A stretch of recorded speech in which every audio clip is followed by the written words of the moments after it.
প্রিয় দর্শক আসসালামু আলাইকুম। ইমরান অ্যাগ্রো ইউটিউব চ্যানেলে আপনাকে স্বাগতম। দর্শক কেমন আছেন সবাই? আশা করছি সকলে অনেক অনেক ভালো আছেন। আলহামদুলিল্লাহ আমি অনেক ভালো আছি। তো আমরা যারা ধান চাষ করি, ধান চাষ করতে গিয়ে আমাদের একের পর এক সমস্যা, একের পর এক বিপদ কিন্তু আসতেই থাকে। মানে প্রাকৃতিক দুর্যোগ তো আছেই, এর পাশাপাশি পোকামাকড়, বিভিন্ন ধরনের জীবজন্তুর কিন্তু উপদ্রব কিন্তু আমাদের জমিতে লেগেই থাকে। তো পোকামাকড়ের পাশাপাশি আপনার সবচেয়ে একটা ক্ষতিকর জীব হচ্ছে আপনার ইঁদুর।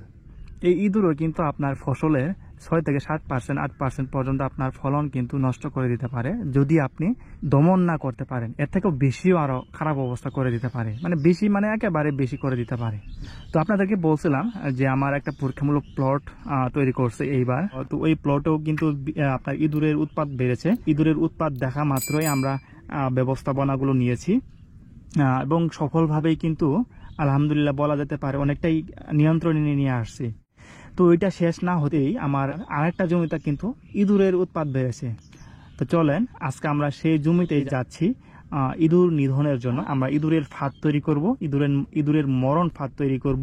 সেই সঙ্গে আপনাদের সঙ্গে আলোচনা করব ইঁদুর যদি আপনার জমিতে দেখতে পান, ইঁদুর যদি আপনাদের জমিতে লক্ষ্য করেন, তো সেই ক্ষেত্রে আপনারা কি কি ব্যবস্থাপনাগুলো নেবেন, কি কি কার্যকরী ব্যবস্থাপনাগুলো রয়েছে এবং কিভাবে খুব সহজে আপনারা ইঁদুরকে দমন করতে পারবেন ধানের জমি থেকে, গমের জমি থেকে। তো মনে রাখবেন ইঁদুর দমন পদ্ধতিকে 3 ভাগে ভাগ করা যায়। একটি হচ্ছে আপনার অরাসায়নিক অনেক পদ্ধতি, মানে পরিবেশ বান্ধব পদ্ধতি, এবং আরেকটি হচ্ছে বিষ ব্যবহার করে ইঁদুর দমন, এবং তৃতীয় নাম্বার যে পদ্ধতিটি আমরা অবলম্বন করি সেটা হচ্ছে সমন্বিত ইঁদুর দমন ব্যবস্থাপনা। মানে একটার কাজ যদি না করে আপনাকে আরেকটা ব্যবস্থাপনা নিতে হবে, এবং দ্বিতীয় নাম্বার ব্যবস্থাপনা যদি না হয় আমাদেরকে অবশ্যই সমন্বিত ইঁদুর দমন ব্যবস্থাপনা কিন্তু আমাদের নিতে হবে। তো প্রথমে যদি আমরা পরিবেশ বান্ধব কি, আমরা বিষ প্রয়োগ না করে ইঁদুর দমন করি, মূলত সেটাই হলো পরিবেশ বান্ধব। তো আমরা বিষ প্রয়োগ না করে কিভাবে ইঁদুর দমন করব জমি থেকে? মনে রাখবেন আমরা বিভিন্ন ধরনের ফাঁদ তৈরি করে থাকি, বিভিন্ন ধরনের ফাঁদ, বাঁশের ফাঁদ বা বাজারে আপনারা রেডিমেড ফাঁদ পাবেন, কিনতে পাওয়া যায়। এই ফাঁদগুলো আপনারা দুই ভাগে ভাগ করতে পারেন। একটি হচ্ছে আপনার ইঁদুরের মরণ ফাঁদ এবং আরেকটি হচ্ছে আপনার ইঁদুরের জীবন্ত ফাঁদ। তো মরণ ফাঁদ এবং জীবন্ত ফাঁদ কি? ফাঁদ তো ফাঁদ, তো মরণ ফাঁদ এবং জীবন ফাঁদ কি? তো মনে রাখবেন মরণ ফাঁদ হচ্ছে আপনি এমন একটা ফাঁদ তৈরি করলেন ইঁদুর যাওয়া মাত্রই ডাইরেক্ট মারা যাবে, এবং আরেকটি হচ্ছে জীবন্ত ফাঁদ, আপনার ইঁদুর ধরা পড়ছে কিন্তু মারা যায় নাই, পরবর্তীতে আপনাকে মারতে হবে। এরকম 2 ধরনের ফাঁদ কিন্তু আমরা ইঁদুর দমনে কিন্তু প্রয়োগ করে থাকি। যে জমিতে আপনার ইঁদুর আক্রমণ করবে সেই জমিতে 8 থেকে 10টি করে ফাঁদ ব্যবহার করবেন। মনে করেন আপনার এই সামনের একটা জমিতে ইঁদুর উৎপাত খুব বেড়েছে, তো সেই জমিতে আপনি একটানা 2-3 দিন আপনারা ফাঁদ ব্যবহার করেন, 8 থেকে 10টা বিভিন্ন জায়গায় ছড়াই ছিটিয়ে ব্যবহার করেন। দেখবেন আপনার ইঁদুর আসা মাত্রই সেই ফাঁদে পা দিবে এবং ইঁদুরটি মারা যাবে। তো এই সকল ফাঁদ ব্যবহার করে কিন্তু আমরা ইঁদুর কিন্তু খুব সহজেই দমন করতে পারি। দ্বিতীয় নাম্বার যে ফাঁদগুলো আমরা ব্যবহার করি, সরাসরি রাসায়নিক বিষ ব্যবহার করে, তীব্র বিষ ব্যবহার করে কিন্তু আমরা ইঁদুর দমন করতে পারি। তো তীব্র বিষ কি? তীব্র বিষ হচ্ছে আপনার জিঙ্ক ফসফেট, আপনার বাজারে পাওয়া যায় কালো বিষ, সেগুলো ক্রয় করে নিয়ে আসবেন। সেগুলো ক্রয় করে নিয়ে এসে আপনারা বিভিন্ন খাবার, লোভনীয় খাবার, ইঁদুরের লোভনীয় খাবার হচ্ছে কাঁকড়া, শামুক, সিপি, তারপর আপনার এই ধরনের খাবারগুলো কিন্তু আপনার ইঁদুর খুব পছন্দ করে।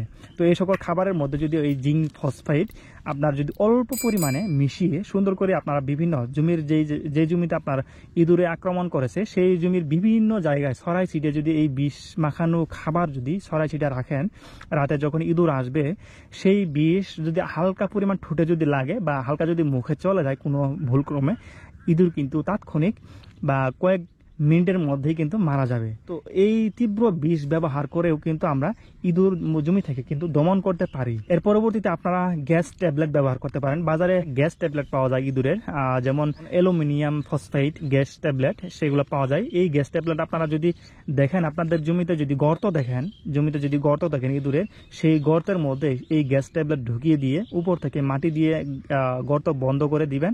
দেখবেন আস্তে আস্তে ইঁদুর সেখানেই তার গায়ের মধ্যে ঘা হয়ে আস্তে আস্তে কয়েকদিন 2-3 দিনের মধ্যে এই গ্যাস ট্যাবলেটের গ্যাসের কারণে সে মারা যাবে।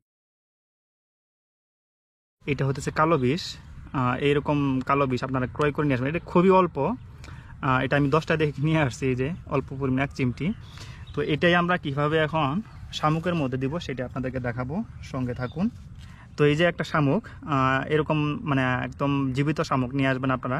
নিয়ে আসার পরে এরকম একটা চাকু বা কাঁচি হোক নিয়ে এরকমভাবে আপনারা এই যে এরকমভাবে আপনারা এইখানে ভেঙে দিবেন শামুকের উপরে।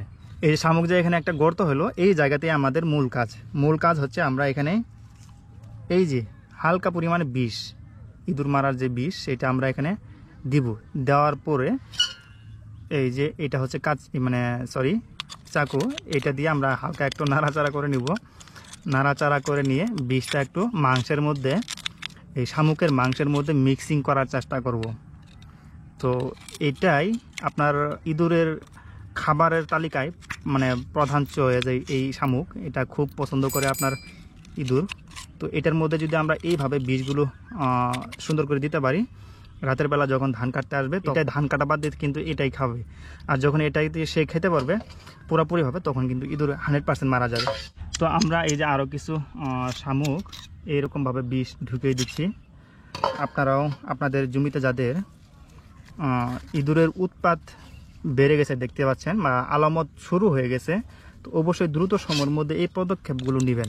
যেমন এই যে বিষ দিয়ে আপনারা ইঁদুরগুলো মেরে ফেলার চেষ্টা করবেন। তা না হলে কিন্তু আপনার জমি কিন্তু ব্যাপকভাবে কিন্তু কাটিং করবে, মানে খেয়ে ফেলবে জমি।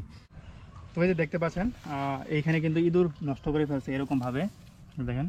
তো এই জায়গাগুলোতে আমরা এই যে একটা করে শামুক নিচ্ছি, এরকমভাবে যে আমরা দিচ্ছি,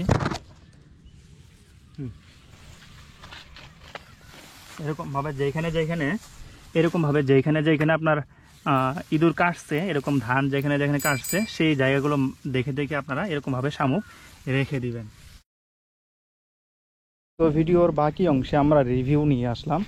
মানে হচ্ছে আমরা যে এই জমিতে তীব্র বিষ আপনার শামুকের মধ্য করে ইঁদুরের খাবার হিসেবে রেখে গেছি। সেই খাবার মানে কয়টা শামুক খাইছে, যে কয়টা শামুক দিচ্ছি তার মধ্যে কয়টা শামুক খাইছে সেটা আপনাদেরকে দেখাবো। সঙ্গে একদম সলিড রিভিউটা দিব। সলিড রিভিউ মানে আমরা যে বিষ প্রয়োগ করলাম, সেটা প্রয়োগ করার পরবর্তীতে আরো নতুন করে ধান কাটছে কিনা সেটা আপনাদেরকে দেখাবো। একদম 19-20 করবো না, আপনাদেরকে দেখাবো, সঙ্গে থাকেন। তো এই যে দেখেন এগুলা কিন্তু আগের কাটা, এই যে দেখেন এইগুলা কিন্তু আগের কাটা, একদম মাটি সহ কেটে ফেলছে। তো এই যে শামুক দিয়ে রাখছিলাম, এটা খায় নাই। তো মনে রাখবেন, যদি আপনি 10-20টা করে শামুক দিলেন, এর মধ্যে যদি একটা বা দুইটা যদি খায়, এই একটা দুইটা দিয়ে কাজ হয়ে যাবে। কিন্তু সবগুলা যে খাইতে হবে, আর সবগুলা খাওয়ার পরে সেই নড়তেই পারবে না, এটাও খায় নাই। তো সঙ্গে থাকেন। এইটা এ পাশে একটা শামুক দেখা যাচ্ছে, এই যে দেখেন এটা কিন্তু শেষ করে ফেলছে, একদম চুষে মুষে খাইছে, একদম চুষে পরিষ্কার করে ফেলছে, খাইয়ে দেয়। তার মানে ইঁদুর, আমার মনে হচ্ছে এটা খাবার পরে 100% ইঁদুর মারা গেছে। তো তারপর আপনাদেরকে আরো কিছু দেখাই যে কয়টা শামুক খাইছে, এটা ওরকমই আছে। তবে এইখানে কিন্তু আর নতুন করে কাটা নাই, দেখতে পাচ্ছেন নতুন করে কাটা নাই, এটাও আগের কাটা। একটুখানি আপনার চামড়া, ধানের চামড়া ওই মূল চামড়ার সঙ্গে লেগেছিল, যার কারণে এটা একটু সবুজ দেখা যাচ্ছে। তার মানে এটা আজকের কাটা না, ওইটা বিষ প্রয়োগের আগেরই কাটা। সঙ্গে থাকেন, আপনাদেরকে দেখাবো। এই শামুকটাও কিন্তু এরকমই আছে। মনে রাখবেন, আমরা যে বিষটা এখানে প্রয়োগ করছি, এই বিষের মধ্যে যদি ইঁদুরের ঠোঁটটা যদি কোন রকম ভাবে লাগে, তবুও ইঁদুর মারা যাবে, তারপরও ইঁদুর কিন্তু রক্ষা পাবে না। দেখেন এগুলো কিন্তু গত বিষ প্রয়োগের আগের কাটা, এগুলা নতুন করে কোনো কাটা চিহ্ন কিন্তু দেখতে পাচ্ছি না। এটাও খাই নাই, মনে হচ্ছে একটু ঠোকর টাকর দিছে। এর পরবর্তীতেই আপনার ইঁদুরের খবর হয়ে গেছে। নতুন করে আমরা কাটা দেখতেছি না। এই যে দেখেন এই খড়গুলো পরে আছে, এগুলা কিন্তু শুকনো খড়। তার মানে এটা অনেক আগের কাটা, বিষ প্রয়োগের আগের কাটা। একটা টোপ খাইছে, এর মধ্যে পাইলাম একটা টোপ খাইছে, এটা নিশ্চিত করতে পারছি একটা শামুক খাইছে।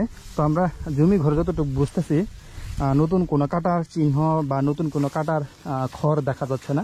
যে কয়টা কাটার আগেরই কাটা, নতুন কোনো চিহ্ন কিন্তু দেখা যাচ্ছে না। তার মানে আমরা এখানে 100% নিশ্চিত আমরা যে বিষ প্রয়োগ করেছি জমিতে, সেটা 100 কাজ করেছে। তো অবশ্যই বিষ প্রয়োগের পরপরই আপনারা আপনাদের জমিতে একটু খেয়াল রাখবেন, দেখবেন, লাগাতার 2-3 দিন একটু পাক দিবেন জমিতে, এসে হেঁটে পাক দিবেন যে কি পরিমাণ খাইছে কি না, এটা একটু নিশ্চিত করবেন। যদি দিয়ে একটা জায়গা যদি খাওয়া দেখেন তাহলে অবশ্যই মনে করবে এই বিষ আপনার কাজ করবে এবং পরবর্তীতে আর কাটার কোনো চিহ্ন পাবেন না। আর যদি দেখেন যে আপনার জমিতে কাটা চিহ্ন আছে আবার খাবার চিহ্ন নাই, মানে আগে যেই টোপগুলো দিয়েছেন আপনি সেগুলো ওই রকমই পড়ে আছে, তার মানে বুঝতে হবে যে আপনার খাবার খায় নাই, এখনো বিষ খায় নাই। আপনাকে আরও লাগাতার 2-1 দিন বিষের ফাঁক এরকম বিষ আপনাকে লাগাতার আরও কয়েকদিন দিতে হতে পারে। তো যাই হোক, ভিডিওটি দেখার জন্য অসংখ্য ধন্যবাদ। দেখা হচ্ছে নেক্সট কোনো ভিডিওতে। পরবর্তী ভিডিওগুলো দেখার আমন্ত্রণ রেখে আজকে বিদায় নিচ্ছি। বিদায় বেলা, আল্লাহ হাফেজ, আসসালামু আলাইকুম। ভালো থাকবেন সবাই, সুস্থ থাকবেন।